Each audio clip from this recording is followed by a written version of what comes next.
Buenos días, chicos.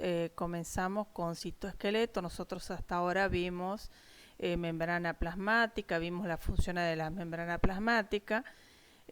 Ahora vamos al interior de la célula. Dentro del citoplasma encontramos los componentes del citoesqueleto, que son estructuras proteicas y que tienen diferente función, no solamente la de sostén y mantener la forma de la célula, sino que también tienen diferentes funciones. Dentro de los componentes del citoesqueleto tenemos a los microtúbulos, que son poco deformables, ¿sí? Son muy resistentes, le confieren resistencia a la célula, pero también tiene otras funciones dentro de la célula. Los microfilamentos, que están formados por una proteína llamada actina y que le confieren elasticidad.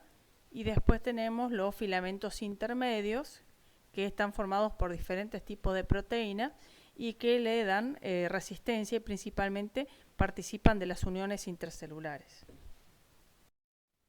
Bueno, acá se observa una célula donde tenemos a los microtúbulos acá de celeste transportando vesículas, organelas. Tenemos los microfilamentos acá de actina formando las microvellosidades y los filamentos intermedios participando de las uniones intercelulares.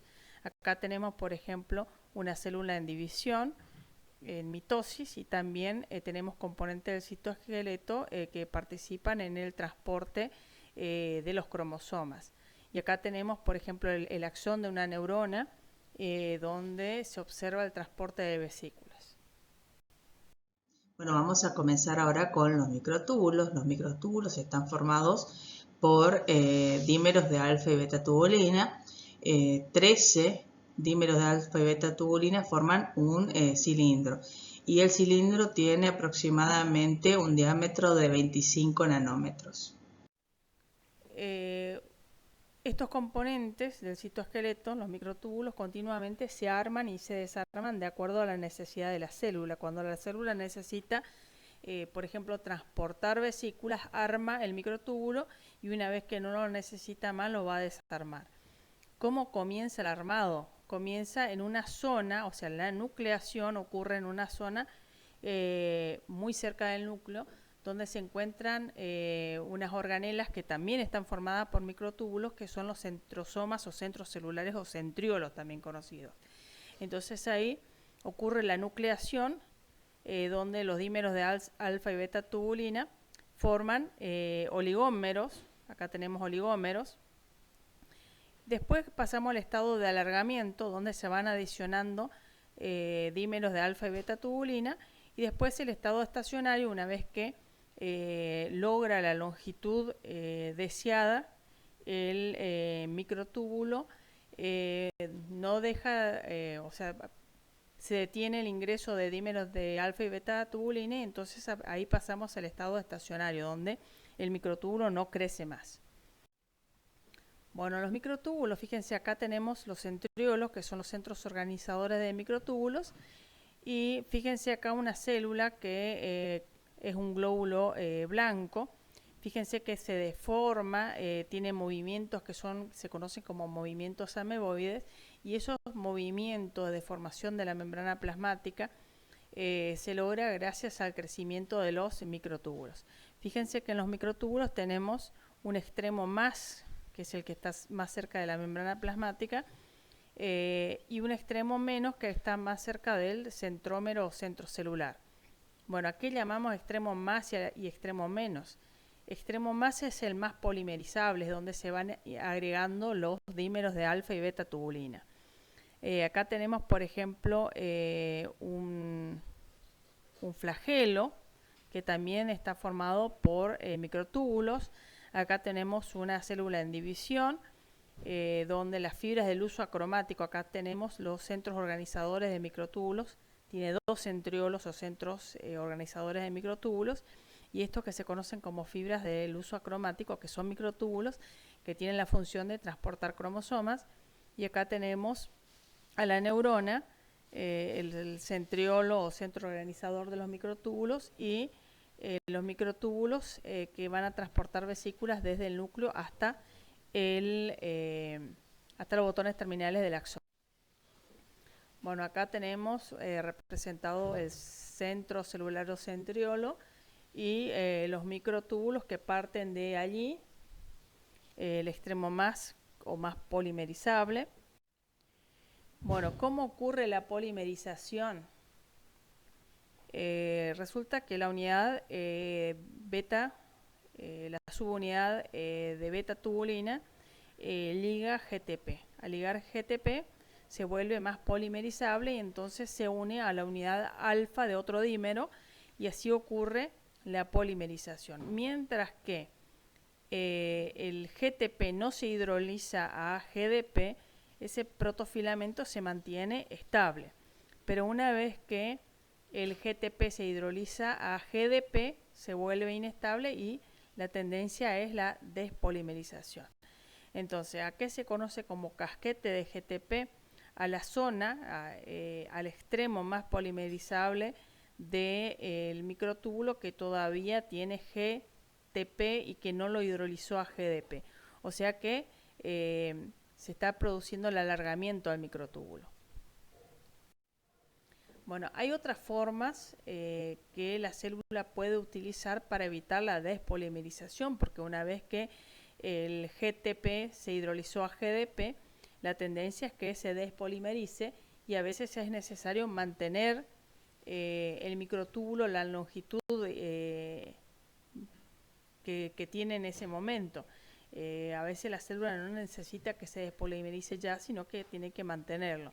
Entonces, la forma de evitar que se despolimerice es agregando en el extremo más unas proteínas, que pueden ser cualquiera de estas tres, que estas se conocen como proteínas de alto peso molecular. Estas son las proteínas de alto peso molecular, esas son las proteínas asociadas a los microtúbulos y las proteínas tau. Entonces, al agregar estas proteínas se evita la despolimerización del microtúbulo. Bueno, acá tenemos los microtúbulos transportando vesículas en una neurona. ¿Cómo va a transportar vesículas? Resulta que hay proteínas que tienen dos cadenas pesadas y dos cadenas ligeras que son capaces de asociarse a los microtúbulos para transportar vesículas. Esas son las quinesinas y las dineínas. Las quinesinas siempre transportan del extremo menos al extremo más. Y las dineínas siempre del extremo más al extremo menos. Acá tenemos, fíjense, un microtúbulo y tenemos las quinesinas transportando hacia el extremo más polimerizable. Y acá tenemos las dineínas transportando vesículas desde el extremo más polimerizable al extremo menos polimerizable. Son proteínas motoras, acuérdense que actúan, que se unen a los microtúbulos y los microtúbulos actúan como rutas que le indican el camino o la dirección que debe ser transportada a esa organela o esa vesícula. Bueno, acá la imagen es la misma, las quinesinas y las dineínas transportando vesículas. Acá también tenemos las quinesinas y las dineínas transportando vesículas en una célula. Acá fíjense tenemos a las quinesinas o cinesinas, fíjense cómo aparece escrito acá cinesinas. En algunas bibliografías lo escriben así, otras con K, otras con Q de queso. Acá tenemos las quinesinas transportando unas mitocondrias. Acá, por ejemplo, tenemos a las dineínas transportando una vacuola. Acá tenemos, por ejemplo, las quinesinas y las dineínas también. Esta es una quinesina porque transporta hacia el extremo más. Y acá tenemos una dineína transportando una vesícula que la célula incorporó hacia el extremo menos. Bueno, los microtúbulos también forman parte de lo que se conoce como centrosoma o centro organizador de los microtúbulos, que están formados por tripletes, o sea, 3 cilindros forman un triplete. Y son 9 tripletes y ninguno central. Esto forma un centrosoma, pero en realidad son dos centrosomas que se ubican en forma perpendicular. Acuérdense que los centrosomas es el lugar a partir de los cuales se va a organizar los microtúbulos en la célula. Bueno, acá tenemos también los cilios y los flagelos, o sea, los microtúbulos son los componentes de los cilios y los flagelos. ¿Cómo se disponen? Acá tenemos el cuerpo basal, o sea, un cilio o un flagelo se va a originar a partir de un cuerpo basal que tiene la misma disposición que en el centrosoma o centro celular, 9 tripletes y ninguno central. Pero después en el cilio o en el flagelo se disponen en forma diferente porque se ubican 9 dobletes, en vez de 9 tripletes, 9 dobletes más 2 centrales, o sea, se escribe 9 más 2.